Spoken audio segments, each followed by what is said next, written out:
Maintenant, nous allons voir le vecteur champ électrique créé par plusieurs charges. Vecteur champ électrique créé par plusieurs charges ponctuelles, soit 4 charges Q1, Q2, Q3 et Q4, placées respectivement au point A, B, C et D. Déterminons le champ électrique E au point B, créé par les 3 charges Q1, Q3 et Q4.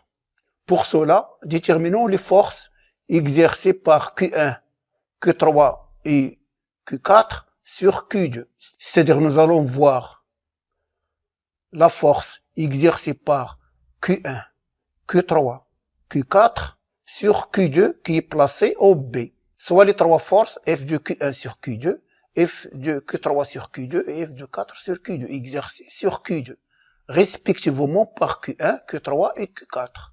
On suppose que Q1 seul crée le champ E1. Q3 seul crée le champ E3. Q4 seul crée le champ E4. On va faire comme si seulement la charge Q1 qui existe et Q3 et Q4 n'existent pas. Nous allons calculer la force exercée par Q1 sur Q2. C'est F de Q1 sur Q2. Ensuite, on va supposer que seulement Q3 qui existe, mais Q1 et Q4 n'existent pas. Donc, nous allons calculer la force exercée par Q3 sur Q2, c'est F de Q3 sur Q2. Et enfin, nous allons supposer que Q4 seulement qui existe, mais Q1 et Q3 n'existent pas. Et nous allons calculer la force exercée par Q4 sur Q2, c'est F de Q4 sur Q2.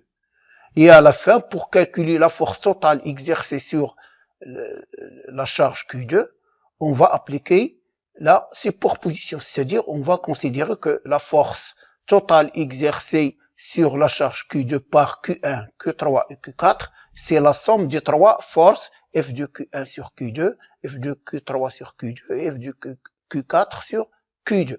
Donc, nous avons F de Q1 sur Q2 est égal à Q2 fois E1. F de Q3 sur Q2 est égal à Q2 fois E3. Et F de Q4 sur Q2 est égal à Q2 fois E4. C'est toujours la force exercée sur la charge Q2. Donc c'est pourquoi nous avons Q2, Q2, Q2. Comme nous avons vu en cours, nous avons dit que la charge Q1, il est positive, Q2, il est positif. Donc, entre deux charges positives, il y a une force de répulsion. Donc, F de Q1 sur Q2. Même chose pour la force Q3 sur Q2. Q3 est positive, Q2 est positive, donc il y a répulsion. Et la droite d'action, c'est la droite liant le point C au point B. Même chose pour la charge Q4. Q4 exerce une force de répulsion sur Q2. Donc F de Q4 sur Q2. Maintenant, ensemble, les 3 charges Q1, Q2 et Q3 exercent sur Q2 une force F telle que F est égal à F de Q1 sur Q2 plus F de Q3 sur Q2 plus F de Q4 sur Q2. C'est le théorème de superposition. C'est le principe de superposition. On fait la somme des 3 forces.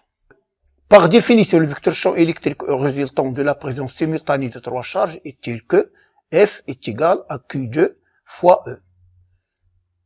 Bien sûr, nous avons dit que F égale à F de Q1 sur Q2 plus F de Q3 sur Q2 plus F de Q4 sur Q2. Et nous avons dit dans le cours que F de Q1 sur Q2 c'est égal à Q2 multiplié par le champ créé par E1. Q2 fois le champ créé par E1. Même chose pour le F3. C'est égal à Q2 multiplié par le champ créé par Q3. Voilà, c'est E3. Ici, c'est Q2 multiplié par le champ créé par Q4. C'est E4. Donc finalement, on trouve E est égal à E1 plus E3 plus E4. Conclusion, le vecteur champ créé par plusieurs charges ponctuelles et la somme vectorielle des champs créés par chacune d'elles. Voilà. Donc nous avons le champ créé par la charge Q1 en B, c'est E1. Le champ créé par la charge Q4, c'est là. Donc je fais la somme des vecteurs, donc c'est E4 plus E3. Ça donne E. Donc E est égal à E1 plus E4 plus E3.